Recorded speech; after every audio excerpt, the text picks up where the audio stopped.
மகர ராசி உத்திராட நட்சத்திரத்தை கொண்ட சிவகார்த்திகேயன் சினிமாவில் சிகரத்தை அடைவாரா?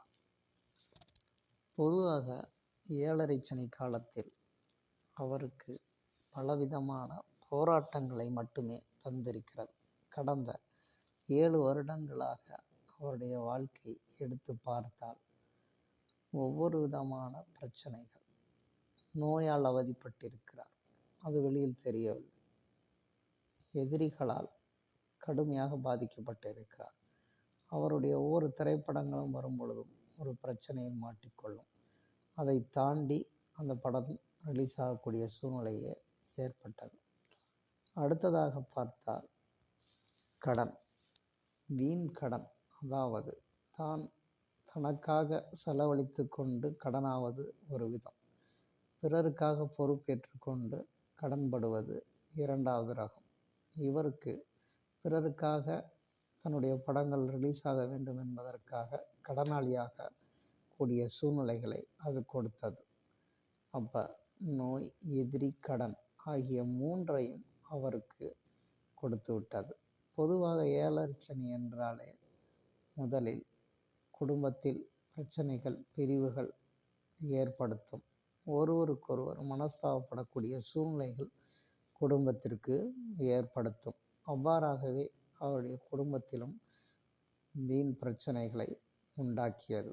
தேவையற்ற அவமானங்கள், குடும்ப வாழ்க்கையில் நிம்மதி இல்லாமல் இருத்தல் ஆகியவற்றை அது கொடுத்தது. 2ஆம் இடம் என்பது வருமான தடை, வருமானத்திற்காக போராட்டம், இவை அனைத்தும் அவருக்கு கொடுத்தது.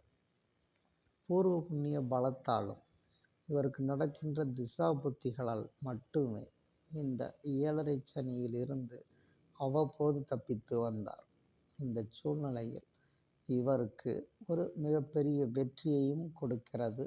அதே நேரம் அவருக்கு வீண் அவமானங்களையும் ஏற்படுத்துகிறது.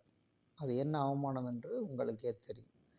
அப்போ ஒரு மனிதனுக்கு இந்த 7.5 சனி கொடுக்கின்ற அவமானங்களும், அடுத்ததாக ஒரு பெரிய புகழும் அவரை பலவிதமான மன அழுத்தத்துக்கு ஆளாக்கும். எப்பொழுதெல்லாம் ஒரு சந்தோஷம் வருகிறதோ அப்பொழுதெல்லாம் ஒரு துக்கம் அவருக்கு கண்டிப்பாக வரும். அதற்கான கிரக சூழ்நிலைகள், அவருடைய ஜாதக அமைப்பு இருக்கிறது. இவர் வணங்க வேண்டிய தெய்வங்களை மறந்து இவர் தன் போக்கில் இருப்பது அவருக்கு ஒரு பின்னடைவை ஏற்படுத்துகிறது. இவர் ஜாதகப்படி ஆன்மீக பரிகாரங்களும், அடுத்ததாக பிறருக்கு உதவக்கூடிய பரிகாரங்களையும் தேர்ந்தெடுத்து செய்தால் மட்டுமே இவருக்கு உண்டான தோஷங்கள் விலகி சிகரத்தை அடைவார். சினிமாவில் பொதுவாக இவருடைய சாதனை என்பது குறிப்பிடத்தக்கதாக கண்டிப்பாக மாறும். இவருக்கு விலகக்கூடிய சனியும் இவருக்கு அந்த ஒரு தன்னம்பிக்கை, தைரியத்தை கொடுத்து நல்ல படங்களை தேர்வு செய்து வெற்றி பெறக்கூடிய யோகம் என்பது உண்டு. ஆனாலும் அடுத்ததாக வரக்கூடிய ராகு கேது பெயர்ச்சி இவருக்கு வருமான தடையும் வீண் பழியையும் ஏற்படுத்தக்கூடிய சூழ்நிலை வருகிறது. 1-2 படங்கள் படுதோல்வி அடையக்கூடிய வாய்ப்புகள் உண்டு. ஆதலால் இவர் மிகுந்த எச்சரிக்கையுடன் தகுந்த பரிகாரங்களை மேற்கொண்டால் இவருக்கு சினிமாவில் மிகப்பெரிய உயரத்தை அடைவார். சினிமாவில் இவருடைய முன்னேற்றத்தை தடுக்க பல சென்று முடிஞ்சு விடக்கூடிய அமைப்புகள் இருந்தாலும் ஒரு நிலையான நடிகராக சூப்பர் ஸ்டார் அந்தஸ்தை கண்டிப்பாக பெறுவார்.